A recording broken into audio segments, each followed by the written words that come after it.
Yo, what's going on guys? CultOfMush back at it with a $1,000 SKYLAKE Gaming PC build. A lot of you guys have been requesting me to do more PC builds, so here is one now. A lot of you guys are also going to be commenting down below why I didn't wait for the new video cards to come out, the GTX 1070 and the 1080. So many people have been requesting me to upload more build videos, so I thought, hey, let's just get this video out there. The video card that's in there right now, you can either consider it as a placeholder, so if you're looking to buy your PC down the line, you can just throw a 1070 in there, or you can wait for the 1070 to come out, and then the video card that's in this build will go even lower in price, and you can save a bit of money. So whichever way you look at it, there's options for everyone, so without further ado, let's get right into this build with the CPU. For the CPU, I went with the Intel Core i5-6600K 3.5GHz quad-core processor. This is down to $230. Now keep in mind that the K-series i5s do not come with a stock cooler, and if you're buying a K-series CPU, you probably don't want to use the stock cooler anyway, so that's perfectly fine. So for this build, I just paired it with something cheap like the CRYORIG H7.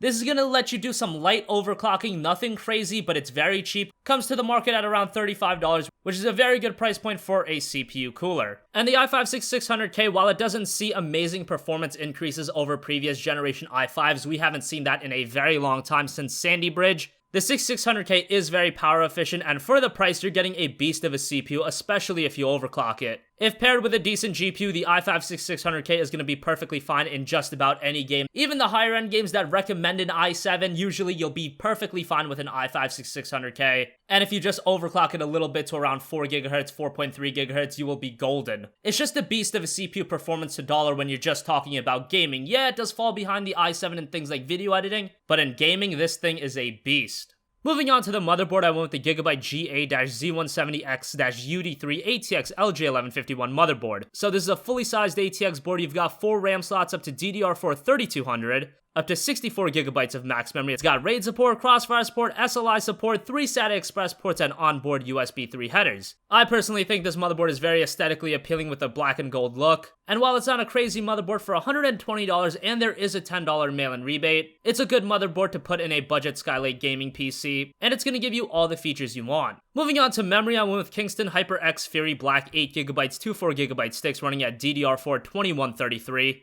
If you guys are willing to spend around another $20 to $25, you can even pick up 16GB of RAM because it's so freaking cheap right now. But 8GB of RAM is just going to be perfectly fine with any build, especially because this build is primarily focused on gaming, and no games really benefit that much off having 16GB of RAM opposed to 8GB. And if you do want to go for a 16GB configuration in the future, like I said, the motherboard does have 4 RAM slots, so that is an option that will be open to you. But for now, to get 8GB of RAM for $38, that's a really solid deal, and even the highest end games, we're talking games like Witcher, Star Wars Battlefront, and Star Wars Battlefront is a game that actually recommends 16GB of RAM. I ran that game with 8GB of RAM and had absolutely no problems. So for $38, this is a really solid pickup. Moving on to storage, first of all, the mechanical drive, you're going to go with the Western Digital Caviar Blue 1TB. This is available for around $45 to $47, and this is going to act as your mass storage drive where you put all your excess games, movies, media, music, pictures, all that kind of stuff. This is going to go on the Caviar Blue. For the SSD, you can pick up the Samsung 850 EVO 250GB for only $85. This is where you're obviously going to put your operating system. The games and applications you use the most are going to go on the SSD. All the other content you're going to put on your Caviar Blue. For a lot of people, 1TB out of the Caviar Blue won't even be enough, so you can pick up a Seagate 2 or 3TB hard drive. Those go for around $80 to $100. You can find them even cheaper if you look for sales, but I think for the majority of you guys, a Caviar Blue 1TB along with the 850 EVO 250GB is going to be perfectly fine. And at the end of the day, if you do run out of space on the Caviar Blue, you can just delete games on Steam, re-download them whenever you want. But I know there are a few of you like me that buy a lot of games on Steam and you like to have all your games downloaded at once, and you don't really like deleting games, and then some of you guys might record videos and all that kind of stuff. So for some of you, 1TB might not be enough, but for the majority of you that are just looking to game, that's going to be perfectly fine. It's great to see how far SSD prices have dropped now that anyone building a somewhat decent gaming PC can put it into their builds. And this is going to be a great setup for you guys. I actually ran the Samsung 840 120GB SSD on the same mechanical hard drive for a very long time. That worked really well, and I think you guys are going to enjoy that setup a lot.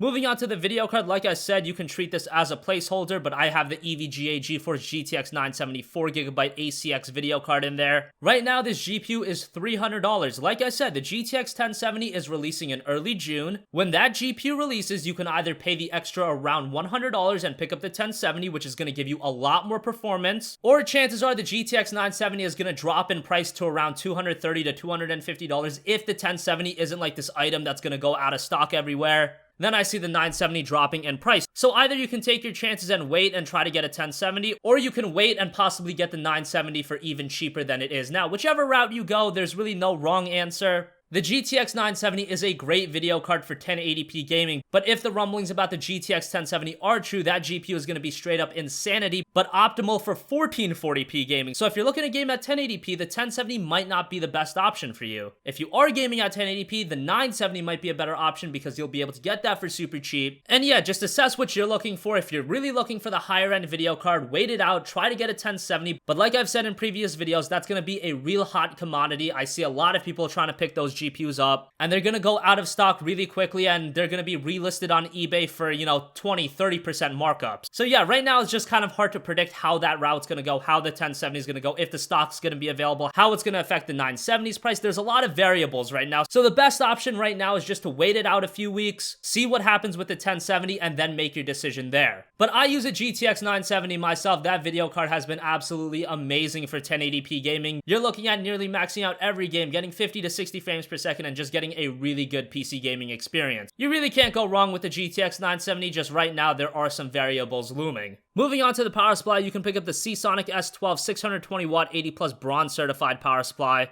This is available for around $60. It's going to power the GTX 970 no problem. I imagine it'll power the GTX 1070 no problem. Obviously, if you go for an SLI configuration, the 620 watts might not be enough. But for most of you, I think one 970 or one 1070 is going to be more than enough for now. And this 620 watt power supply is going to get the job done just fine. Finally, for the case, I went with the NZXT S340 Black ATX mid-tower case. This is available for $70, and there's a $10 mail-in rebate, knocking it down to $60. This has been one of the premier mid-tower cases for several years now. I've recommended it several times. Aesthetically, it looks fantastic. It's got the side window everybody loves, so you can show off to your friends. It's got good ventilation, a lot of room for upgrades, and it's just a really nice mid-tower case for a very great price. This case is available in a variety of different colors, so just pick the color you like the best. I like black because it does go with the color scheme of the build, but I will leave that decision up to you guys. They're relatively around the same price, so you really can't go wrong with any of them. So yeah, that's gonna wrap up this video, guys. If you liked this video, hit the like button. If you disliked, obviously hit the dislike button. If you have a request for a future video, leave it in the comment section down below. And as always, guys, thanks for watching, and I will catch you guys in the next one. Peace out.